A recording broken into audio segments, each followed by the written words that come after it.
Welcome back to the Fieldcraft Survival Podcast. I'm your host, Kevin, and I'm with Sean Kirkwood today. Once again. Still not hosting. I asked you if you wanted to host, and you didn't want to. That never happened. You want to be in the background. I do. Not an option. This podcast is sponsored by Black Rifle Coffee, and I don't drink coffee, so go, Sean. I am drinking Black Rifle Coffee as we speak. Yeah. I like the Silencer Smooth Blend because it says on the back it's perfect for the quiet professional, which is me. That's why you like it. Quiet professional. That's why I like it. No, it's delicious. Obviously, Black Rifle Coffee is here in the shop, and that's what we drink. Yeah. Not me. I drink tea, but hey, that's a cultural thing. And it's also sponsored by SIG. How many SIGs you got? Just one? Oh, 3. 3 SIGs. Okay. 3 SIGs. How long have you been shooting SIGs? About 5 years, honestly. Remember them in the Q course? I do. You had that. I do remember them. 226. Yeah, we ran the 226 in Ireland when I was in Special Ops in Ireland. And then I've been running SIGs periodically throughout my career, but I think they've really upped their game lately. And they're winning all kinds of government contracts, and they're just crushing it. Good leadership. Yeah, great company. We were up there a month or two ago, going up there again in a couple of weeks, but very professionally run. A lot of the instructors actually we know from special operations. They've been hired, and some of them are actually sniper instructors working for us at Sniper School. But great outfit, great operation, and very, very professional company. Well, all our instructors run those Legion X5s. Those things are tack drivers. Yeah. Beautiful gun. Yeah. And we sent Kirsten that custom one. Yeah. And she's like, oh my God. She said, who did you have to sleep with to get this? Mike Glover. Yeah. All right. So we're going to talk about, it's over now. The ads are over. You don't have to panic. We're going to talk about scenario training in general and Breakout in particular. So we just finished Breakout 3 days ago. Yeah. A week-long scenario-based training exercise. 12 students. Super successful. Great feedback from the students. But I think there's a misunderstanding out there about scenario training in general, what you're trying to teach. And people are like, oh, you're LARPing, and LARPing is live action role play. Well, yes, we are. Yep. In the same way special operations are LARPing for Robin Sage. Yeah. Robin Sage is the scenario-based exercise we do at the end of all our special forces training, and you're put into a fictional country where you have to make decisions and achieve certain goals and get your and that's the same thing. Yeah, the scenario is the vehicle. It's like we're using that as a vehicle to evaluate a bunch of other things. We're using it to evaluate leadership, teamwork, putting you in a tough situation. It's not like we're writing a script for the real world, quote unquote, that we hear a lot on comments from armchair quarterbacks out there. This is the same type of training that the military organizations and law enforcement go through. You can call it what you want, but I'm going to put you inside of a scenario that puts a lot of challenges in front of you, and you have to use your skills that you were taught or you're supposed to have or whatever it is to learn while you're doing it. It's experiential learning. So you're learning in an immersive environment. It's like going to learn a language in a country and you're just immersed in that culture to where you can't go to the corner and speak English because nobody understands it. Yeah. You learn that language better, just like if you're immersed in a scenario. So we specifically build a scenario, and everybody from basic training all the way up through the war college does scenario-based training in some form or factor. Yeah. So it's a great learning tool that the military and law enforcement have been using for years.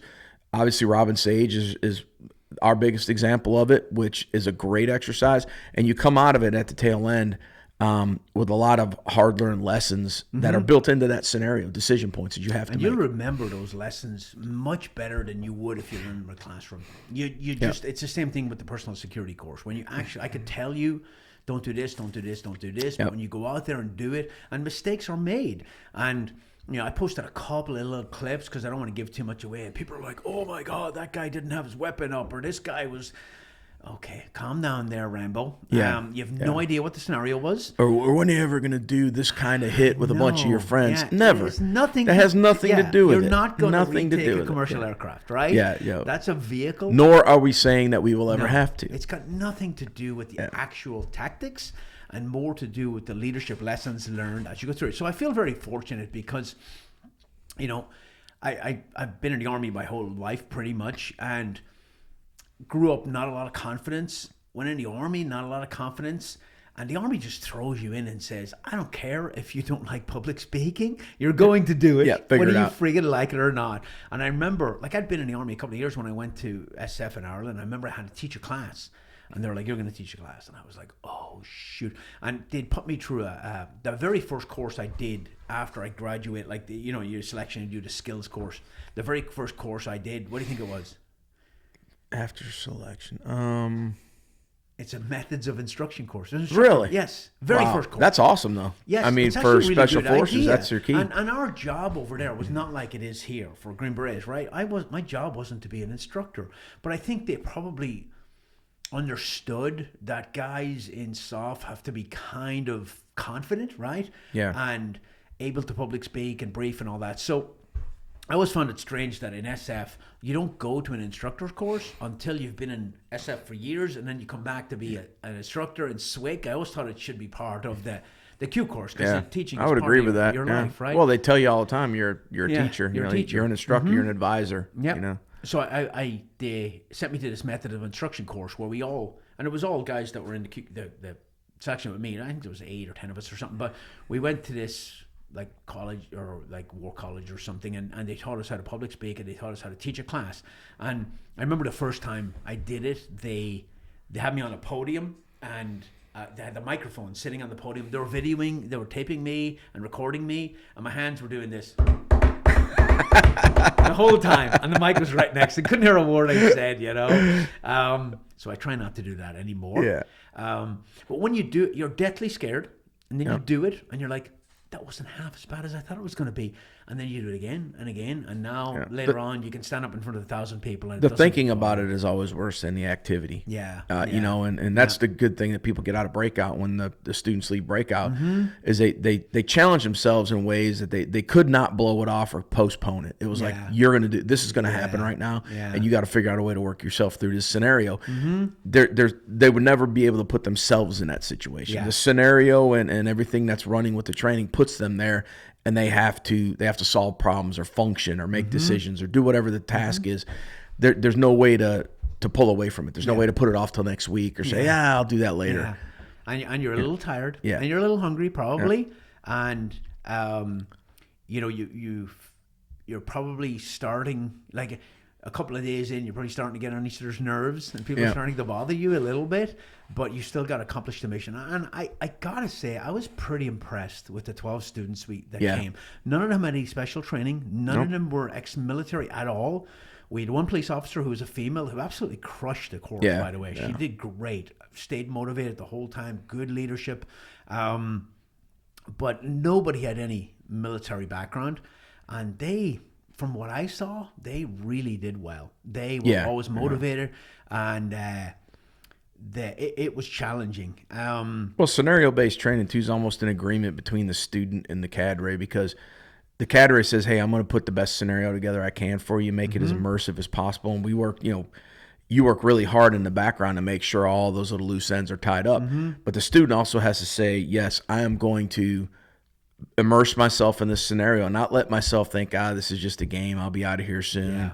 Because as soon as you go down that road, you've lost all the training value as a student. So there is a responsibility. If you're going to sign up for one of these courses, you got to be ready for that, because you will gain so much if you just say, all right, this is what I'm doing for the next period of time, next 3 days, 4 days.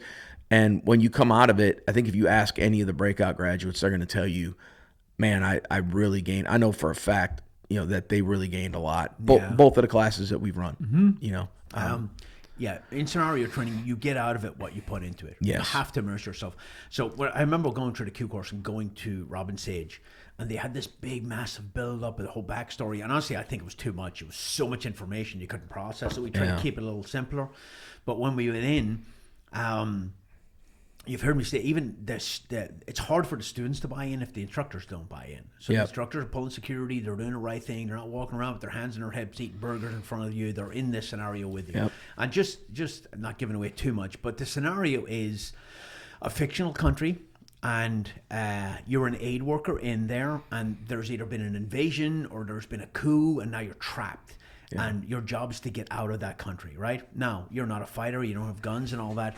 So you link up with a local resistance group, which is basically the instructors, special operations guys mostly. Actually, the next one will all be special operations guys. And we will guide you and give you the training you need to facilitate your movement across the border. Now, part of that training is survival and you know, there's some firearm stuff and there's some military stuff, but again, it's just a vehicle to teach the leadership, to give you the challenge, to get you decision making. You got that group dynamic and working with people you don't know, and it brings up a lot. And as you go through the week, we'll change up leadership multiple times. Be a good leader, be a good subordinate. Go all the way through, and then we'll put some stuff in front of you where you have to make decisions. And those decisions are difficult because in some cases there's no good answer. You just got to go with the least, you know, the least worst answer. We're not giving away too much. On one of the hits, we came up through a pipe and we get up to a high. It's like 20 feet high. We had you fast rope in. Now we did some training on fast roping, but when I was up there putting people off and everybody get up there and grab the rope, and I'm like, don't think about it, just go. Don't think about it, just go. Don't think, because when you thought about it, you're putting obstacles in front of you. You're overthinking things. It's sliding on the rope. You probably did it as a kid. It's not that. Less thinking, more doing. Yes. And when you did it, people were like, oh my God, that was awesome, right? But it's one of those things that you would never put yourself doing. Yourself, right? Well, it allows you to just think about the problem in front of you. You don't have to, and that goes with, like, if you want to go, you know, again, in quotations, the real world, whatever your version of the real world is, you know, downrange with us, we had a real world version. So sometimes you're just in a situation you really don't want to be in, but you got to figure it out. You don't have a choice. But a lot of times in our normal day-to-day lives, it's really hard to ever be in a situation where you've, like, lost control of your time. I brought that up in the AR. I said, when's the last time you've ever been in a position where you weren't in control of your time? Because right now in your daily life, you know when you're going to get up, you know when you're going to go to bed, you know what you're going to eat for breakfast. Everybody's got a job. They got to be at work at a certain time, but nobody tells them what route to drive or if they, but in this scenario, you lose all control. You don't really know. You can only control little chunks of your life. You don't control the timing. You don't control when things happen or when they don't. And that's a big stressor for people. And learning to overcome that, with that always running in the background, is a tough thing for people to get over. I love that comment that one of the students said at the end. He wasn't as physically fit as some of the others. And he was like, oh, I'm so glad you put me with this other guy because he's really strong. And I said to him at one point, he was carrying a weapon. He said, I need a lighter weapon. And the guy said, you need cardio. Peer pressure is awesome, man. You know, and it's because you don't want to let your teammate down. You know, you're in a position where you can't let somebody down and them not know it. And that's going to drive you harder, because I'll tell you honestly, and I know you're the same way, I would have rather died in combat than let my teammates down. I mean, literally, that's not just talking. And I think every veteran out there that's ever been in that situation can honestly look themselves in the mirror and go, I would have rather got killed than let my partner down. And I think a lot of people never get in that situation. Not saying this is a life or death situation, but it gives them a representation of it. That's it's on a way lower scale and it's not as drastic of consequences, but it puts them in a place where, look, I don't want to let this person that I just met down because they're helping me. I want to help them. I want to be there for them. You know, and a lot of people don't ever get that in their day-to-day lives. It's like I remember being in airborne school and you know, you hook up at static line. They were talking about jump refusal. If you're a jump refusal, like if you're on the line and you refuse to jump, you know, what they do, the procedures. And I was thinking, I'd rather die. If I look back and I forgot to put my parachute on, I'd probably still jump because I'd be so embarrassed. Like, I'd be like, screw it. You know? That's a check the block they had to say, for real. Otherwise, the line's just going to push you out the door anyways. In free fall school, the guy gives us the big briefing on malfunctions and all that. And he said, once you jump out of that plane, you're dead. You have 40 seconds to save your own life. I love it. I love it, man. That's awesome.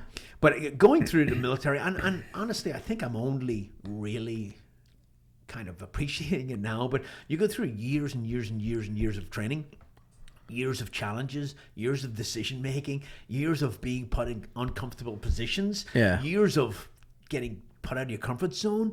And it does build you to the point where... like, if I was downrange and you told me to teach these guys how to fly a helicopter, I'd do it. I'd look at YouTube and figure it out. Right? It builds that confidence level. in someone like me who grew up with no confidence, and I struggle with that. Still, I second guess myself all the time, right? But I was very fortunate to get that in my life, and that was the point to push this to the civilian world, because there's huge benefits. And during the Q course, like parts of the qualification course for SF were stupid and badly run. But Robin Sage to me was the pinnacle, because I got to make my own decisions and live with them, right? And when we went in, I was a senior E6 and I was the team sergeant in the field. And we got to think outside the box. This is what we're going to do here. And if you look at the POI for Breakout, there's a lot of Robin Sage in there, to the point where they go to the black market and they buy equipment they need, and they got to haggle and they got to barter, and you were the guy at the black market, and you know, all these lessons learned. Like, you're in a foreign country and you're trying to deal with people. Respect costs you nothing. Disrespect will cost you everything. In any environment, that could translate to anything. I mean, what's the point of that? You know, and if you look at it, the whole exercise, Robin Sage, or what we just did with Breakout, it's all based around certain situations and scenarios that we put you in. A lot of it's window dressing to get you to that scenario where you got to make a hard decision. And you or your group is forced to decide A or decide B, and then choose your own adventure and follow the consequences, whatever that is.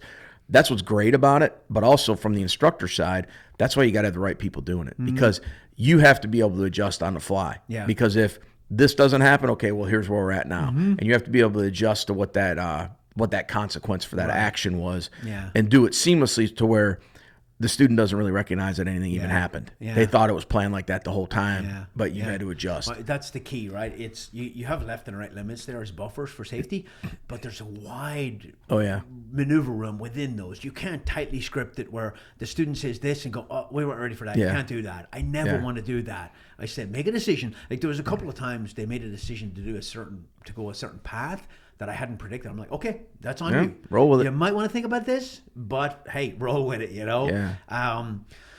So a lot of work, pretty tiring for us, but very successful course. And the proof is in the pudding, right? We did an AAR on Friday, and the feedback from the students was fantastic. I think the feedback wouldn't have been as good before the AAR as it was after the AAR, because after the AAR, the after action review, we explained the why behind everything we do. There's always a point. There's no stupid things thrown in there just to make it hard at all. The AAR gives the why. I mean, I said it in this AAR, and I always do, is like, this is where the learning is happening. This is where you're getting, if you were here for a class, this is where it is. You did this whole week of training, and right now I'm going to explain to you the why behind a lot of this stuff. And when you go through it, that's when the light bulb kind of goes on. And any of them that were like wondering, like, why did that? I don't even know why that happened. They're like, oh, now I get it. That's the reason. And once they understand that, they put all the pieces together. You can almost see the little light bulbs like bung, bung, bung going on around the classroom as you're talking, because they realize that, oh, that was part of this, and this is why that happened. And I think it's a really good product. So tell me one funny thing that happened during the course. I put you in the spot. Oh, geez, funny thing that happened. Black market. Without giving away too much. It's hard to do.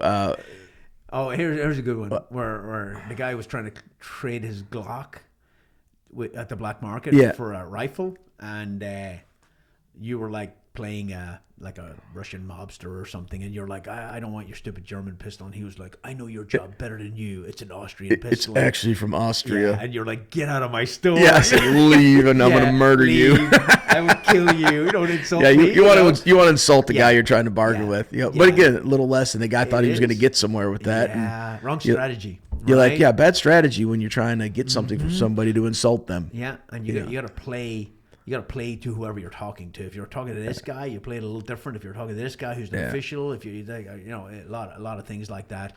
I'm trying to think what else. Or the people, a couple guys were, they were. You could tell they were in shape, and they probably did some Brazilian jiu-jitsu and stuff. And the way they carry themselves is almost in a situation where they're unsure of. They're gonna puff out. They're gonna be like, I'm the toughest guy in the room. And I was subconsciously. I was just like, not on purpose. Yeah. It's just the way they were carrying themselves. And I was like, I think you want to fight with me. Yeah. You go outside, my guards will shoot you. Yeah. You know, and they don't get it because you have to change your posture a little bit because we're Americans and that's what we do. A lot of times we'll act like that, and it's not always the right way to be. You know. So there's value in not knowing everything that's going on, and the next course is 23 to 28 October. There's a couple of slots left. If you fly into RDU, I will have somebody pick you up. You don't need a rental car. As soon as you hit the ground, everything is taken care of on our end. You don't need a hotel. You don't need food from the first day, which is 23rd, all the way through. Everything is included. And we'll pick you up at the airport. I'll send you a packing list once you sign up. I will Zoom call every single applicant because I just want to get a feel for what you're looking for. And if you're looking for a challenge, if you're looking to be immersed in a training environment that is very dynamic, if you're looking to learn some skills that it took us a long time to learn in special operations, this is a good course for you. If you're a corporate leader, it's going to give you some leadership. It's going to give you some decision-making skills. It's going to, teach you teamwork and group dynamics and a course of action development. A lot of things that you need to do in your daily life are included in this. And we're using a military-type scenario and military-type missions to get you to that place, to teach you all those lessons. Yeah. And I can't remember if I said this before already, but bottom line, like Ranger School in the Army, it's a very high end school, but it's a leadership school, and it uses tactics to evaluate that leadership. Yep. It's not a tactics school. You do all tactics in it, raids, ambushes, all that stuff. But really, at its core, it's a leadership school. But the vehicle they put you in to evaluate your leadership is tactics. Yeah. So this is the same kind of concept. We put you in this vehicle to evaluate and move you down this process of course of action development, leadership, teamwork, decision making, all that stuff. It goes in there. All right. So if you're one of the people who already signed up, don't worry. I'm going to Zoom call you soon. And if you haven't and you signed up, I will I will talk to you individually, give you the packing list, give you more direction and guidance, and you'll have a blast and you'll be challenged. It's just the way it is. Okay. If you haven't signed up, get busy living or get busy dying. Get busy living or get busy dying. You know what movie that's from? I do, but I can't remember. Shawshank. There you go. You go. All right. All right. Cool. Until the next time. Boom. Out.